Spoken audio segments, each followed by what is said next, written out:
Hey, this is Benson with Oehme Graphics.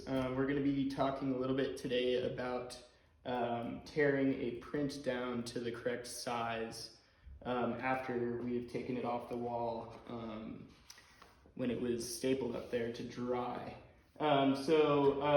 This process essentially ensures that you have an even border around the image area, and generally in our studio we'll weight the bottom edge of the print with a little bit more distance on the border there. So it looks like it's a little bit weighted at the bottom as far as the border goes. So first thing we're going to do is grab this acetate that I've made essentially to the same plate size as that we've been using for these prints. This is a Louise Fishman print, and we're going to be actually tearing it to a vertical size. This tear guide has two different grids on it. One of them is a grid essentially that'll allow this print to be torn evenly vertically with a little bit of weight on the bottom here. And then as you can see right here, we actually have another line essentially that we're following to do a different print later for a horizontal format. So the first thing to do after you lay the acetate down on the print is just to align the inner edge, which I've measured out. I traced one of the plates earlier and then ended up measuring out to make an even border here. But you want to just align the plate area pretty well here. And this print is kind of easy to see essentially where the edge is. Other prints that might not have as much information on the edge, it's a little harder to line up. But we'll just continue here. That looks pretty good. And so I've essentially put these little circles here along the edge of what we'll be following the blue grid here. And these pinholes, pinhole markers, are where we're gonna just tack a little pin right through, and it'll poke a hole through the paper, indicating where we should tear it down. So essentially, I'm gonna just double check the edges here and make sure that the vertical orientation is facing the same notation on the print, which indicates that that side is up. So we're just gonna poke a hole in each little circle that I've laid out on the corners here, making sure the acetate doesn't slide.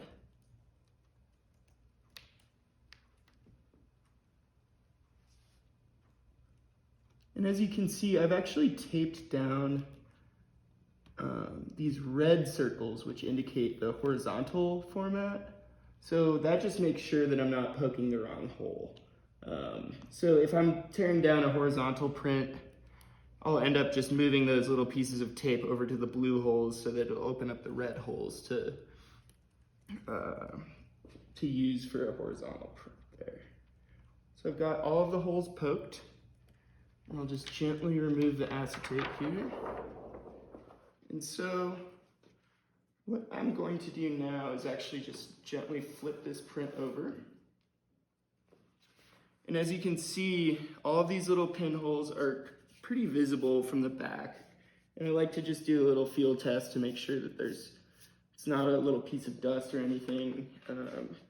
And so what I'll do now is actually just indicate which edge each of these holes are on with a pencil lightly.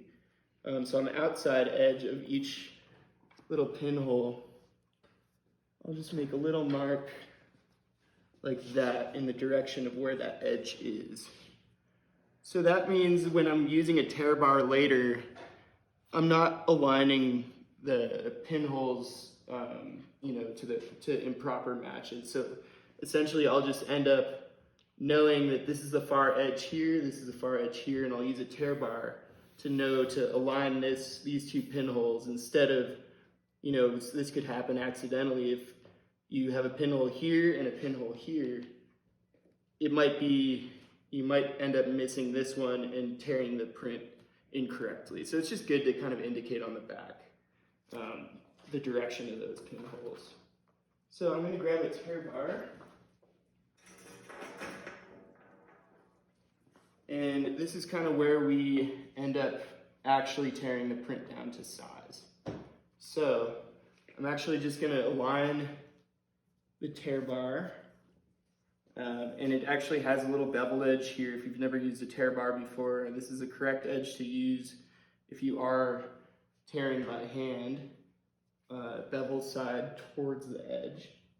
And I'm just aligning the tear bar just really close to that pinhole, but not on top of it, just on the inside of it, so that when I tear it down, I'm tearing off the pinhole and there's not going to be, a little rivet in the edge there. So I'm going to just really put a lot of pressure on my left hand here, my support hand, always keeping an eye on the tear bar, making sure that it doesn't move at all after you've lined it up. And I'm just gently kind of tearing this edge towards the tear bar while putting a lot of pressure down on my left hand. And I'm just continually watching to make sure that that tear bar hasn't moved at all.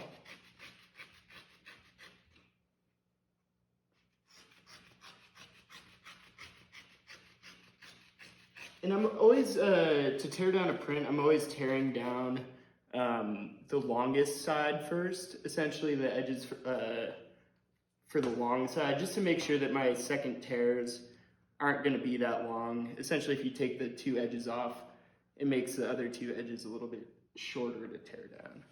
So I'm just going to flip this around. I know a few printmakers who really have learned how to use a tear bar ambidextrously, and so they don't have to flip the print around, but in this case, I'm just gonna go righty. So I'm just doing the same thing to the other edge, lining up the tear bar to the pinholes. Keeping that left hand really planted on the tear bar. And I'm just kind of shuffling my hand down as I go, both of my hands.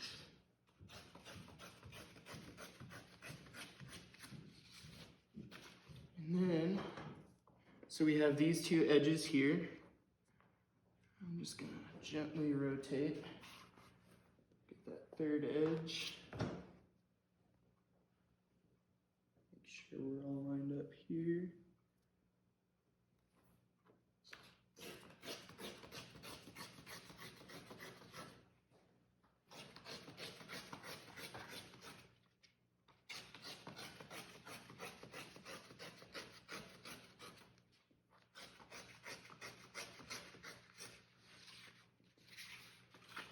And then just the last edge.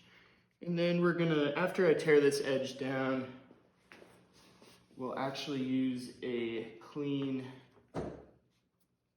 ink card, or just a clean kind of rubber card to flatten out the torn edges. So if the print is nice and the decal is able to show a little bit better from that hand torn edge. Just one moment, and grab that. Okay. So here we have just a very clean ink card. It's never been used for anything else besides this. So we'll just gently kind of putting pressure on that decal.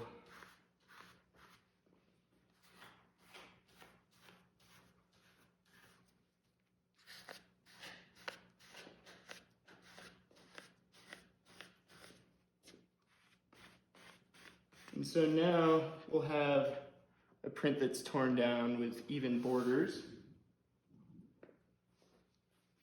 ready to go into the folder, into storage, or to go into photography, put online.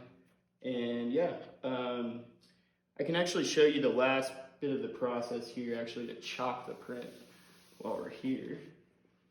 This is our chop. It essentially embosses our print shop logo on the right-hand corner, bottom right-hand corner of the print. So I'm just gonna double check here, because I did not mark the back of the print. I wanna make sure that I'm gonna be embossing the bottom, or to chop the bottom and not accidentally chop the top. So I know that the sides here 3 3¾ inches on the border. And so that would make this the bottom, since it's 4 inches and a quarter here. So that's a good way to just double check if you don't know the orientation of the print and you know that it's weighted. So I'm just actually gonna slide this right into here.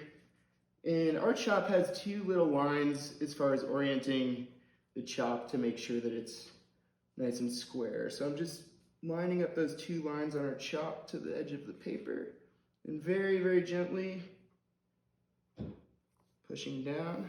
And you can see there's a little OG chop now on the bottom right-hand corner of the print. And you know, the last step we do here is we'll turn the print over, and we'll actually mark on the back a little inventory number as well. And that way we're able to track down the print and keep it in order with the rest of our inventory. So yeah, thanks for checking in with us today. We'll see you at the next tutorial.